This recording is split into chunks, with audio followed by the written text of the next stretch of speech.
In 138 BC, a court official named Zhang Qian walked west out of the Han capital with 100 men and an imperial mission. He would be gone 13 years. He was captured by the Xiongnu and held for a decade. He married there, he had a son, escaped. And he finally came home with 2 survivors and no alliance.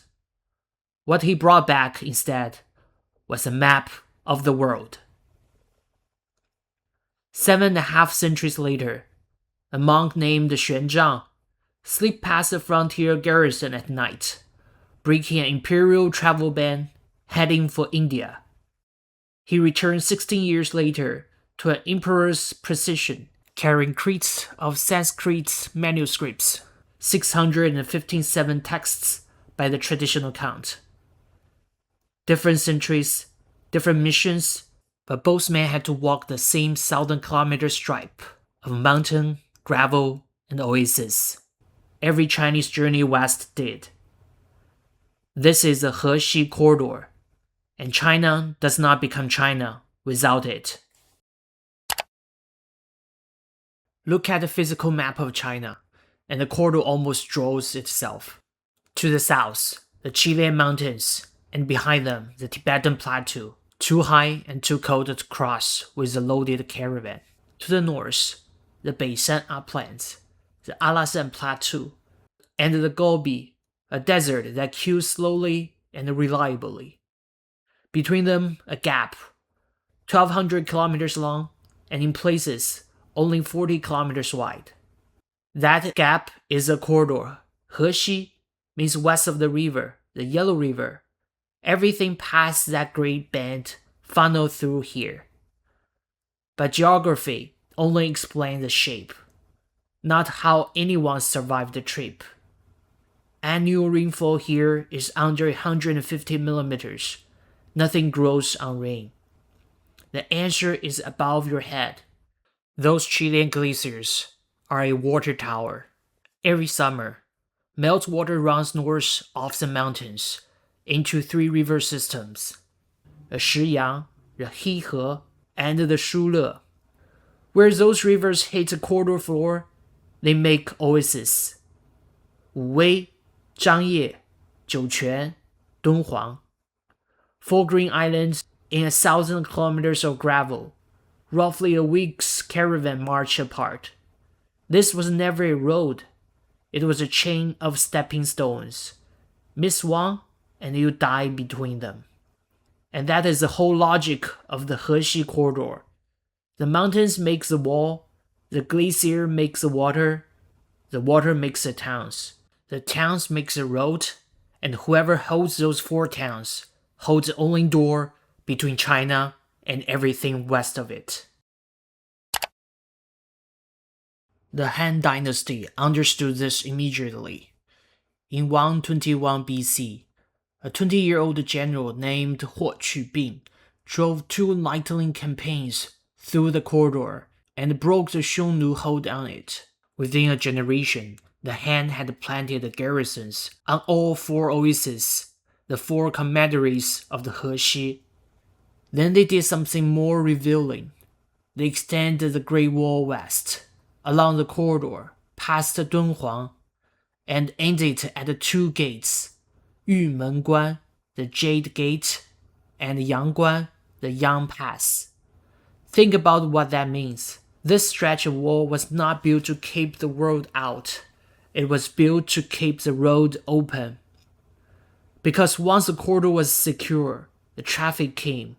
Most historians date the opening of the Silk Road to exactly this moment. Silk went west, come east, glass, gold, spices, Buddhism, and horses. Emperor Wu became obsessed with the heavenly horses of Fergana and fought a war to get them. You can see the result in a bronze the size of a house cat, pulled from a tomb at Wuwei in 1969. A horse at full gallop, with 1 hoof landing on a flying bird. It is now the official symbol of Chinese tourism.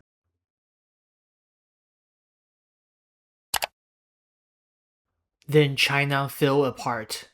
After the Han collapsed, the North dissolved into more than a century of war. The 16 kingdoms. Cities burned, libraries burned. Scholarly families had two options: go south across the Yangtze or go west into the corridor. Many went west, and for once, the desert was a safe place. A round of small states, the five Liangs, ruled Hexi in succession. Several were propped up by Han Chinese gentry clans, who governed on Han precedent and kept teaching the classics while the old capitals burned. For roughly 150 years, the driest edge of the Chinese world became its archive. And then, in 439, the northern Wei conquered the northern Liang and immediately moved the archive east. They deported some 30,000 households from Wu Wei to their capital and Pingchen, today's Datong. Among them, there were more than 3,000 monks. Those people carried a working culture in their heads: administration, scholarship, and one very specific craft: how to carve a Buddhist cave. Art historians call it the Liangzhou model. You can see it at the Yungang grottos in Datong, whose supervising monk, Tang, came from Liangzhou himself. So the corridor did something nobody designed it to do. It held Chinese civilization in cold storage through the worst of the collapse, and then handed it back. Which brings us to the corridor's most important export. It runs the other way. Buddhism entered China along this road, and the corridor did not simply pass it through, it processed it. In 384, a Chinese general seized the Central Asian kingdom of Kucha and carried off its most famous monk, Kumārajīva. He was brought back to Liangzhou and effectively held there for about 17 years. 17 years is a long detention. He spent them learning Chinese.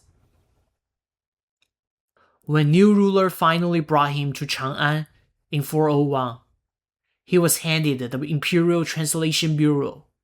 He produced roughly 74 works: the Lotus Sutra, the Diamond Sutra, the Amitabha Sutra.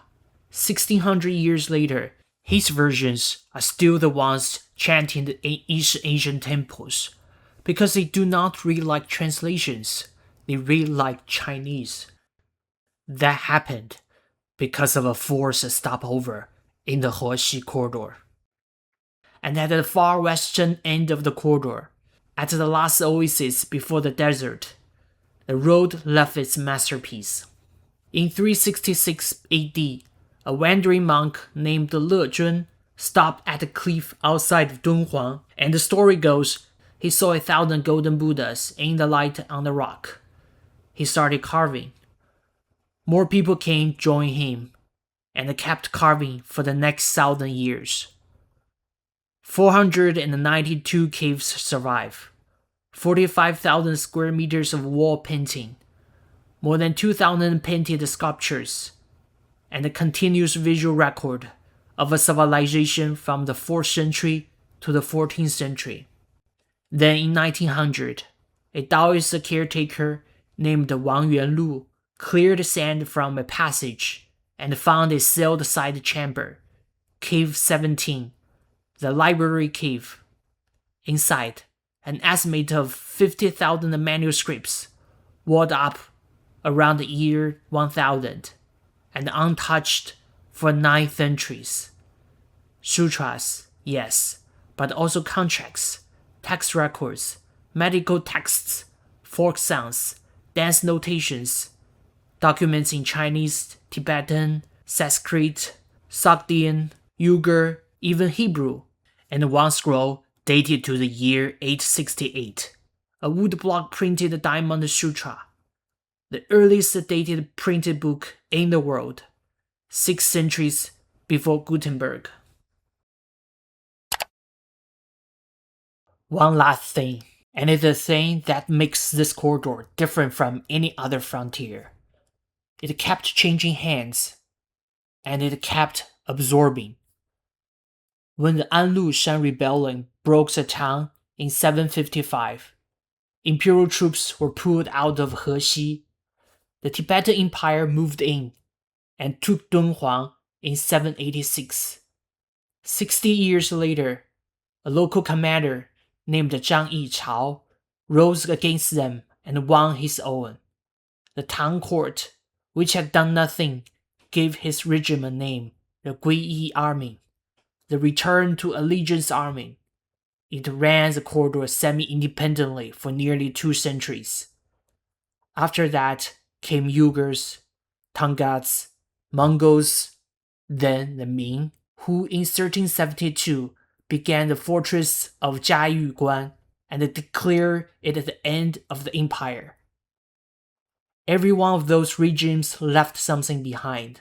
Go into Mogao caves, and you can watch it happen in paint, Indian iconography, Persian textile patterns, Greek drapery inherited through Gandhara, Central Asian faces, Tang court fashions, stacked on top of each other, century by century, on the same cliff. The corridor was never a wall. It was a mixing chamber. So back to our 2 travelers. Zhang Qian went west, looking for an army, and came back with a world. Xuanzang went west, looking for scripture, and came back with a library. Neither set out to change China, but both did, and neither could have taken a single useful step without a stripe of oasis 40 kilometers wide, watered by a glacier wedged between a plateau and a desert. The Hexi Corridor is a standing argument about what makes a country great. A country that bolts its door tends to shrink. A country that keeps the door open, that treats through it, argues through it, and takes in whatever comes back, tends to grow. For 2,000 years, the centuries when this corridor was open were the centuries when China was at its widest and most confident. Every time the door closed, the map got smaller. That is not a slogan.